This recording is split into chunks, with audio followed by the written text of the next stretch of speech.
ಮುಂಜಾಗ್ರತೆ ನಾಳಿನ ಸುರಕ್ಷತೆ ಈ ಬಾರಿಯ ರಾಷ್ಟ್ರೀಯ ವಿದ್ಯುತ್ ಸುರಕ್ಷತಾ ಸಪ್ತಾಹದ ಧ್ಯೇಯ. ಸರ್ಕಾರದ ಇಂಧನ ಇಲಾಖೆ ಹಾಗೂ ವಿದ್ಯುತ್ ಸುರಕ್ಷತೆಯನ್ನು ಖಚಿತಪಡಿಸುವ ಸಂಸ್ಥೆಯಾದ ವಿದ್ಯುತ್ ಪರಿವೀಕ್ಷಣಾಲಯದ ಸಹಯೋಗದಲ್ಲಿ ಜೂನ್ 26ರಿಂದ ಜುಲೈ 2ರವರೆಗೆ ಸಪ್ತಾಹದ ಅಂಗವಾಗಿ ಕಾರ್ಯಕ್ರಮಗಳಿಗೆ ವೇದಿಕೆ ಸಜ್ಜಾಗಿದೆ.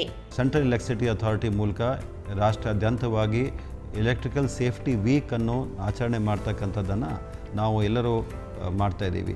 ವಿದ್ಯುತ್ ಸುರಕ್ಷತಾ ಸಪ್ತಾಹ ಹಾಗೂ ಪರಿವೀಕ್ಷಣಾಲಯದ ಕಾರ್ಯಯೋಜನೆಗಳ ಕುರಿತಾದ ಪ್ರಾಯೋಜಿತ ಕಾರ್ಯಕ್ರಮ ರಾಷ್ಟ್ರೀಯ ವಿದ್ಯುತ್ ಸುರಕ್ಷತಾ ಸಪ್ತಾಹ 2026. ಬನ್ನಿ, ನಾವೆಲ್ಲರೂ ಒಟ್ಟಾಗಿ ವಿದ್ಯುತ್ ಅವಘಡ ಮುಕ್ತ ರಾಜ್ಯವನ್ನು ನಿರ್ಮಿಸೋಣ. ಇದೇ ಜೂನ್ 25 ಗುರುವಾರ ಸಂಜೆ 7:30ಕ್ಕೆ. ತಪ್ಪದೆ ವೀಕ್ಷಿಸಿ ನಿಮ್ಮ ನೆಚ್ಚಿನ ದೂರದರ್ಶನ ಚಂದನ ವಾಹಿನಿಯಲ್ಲಿ.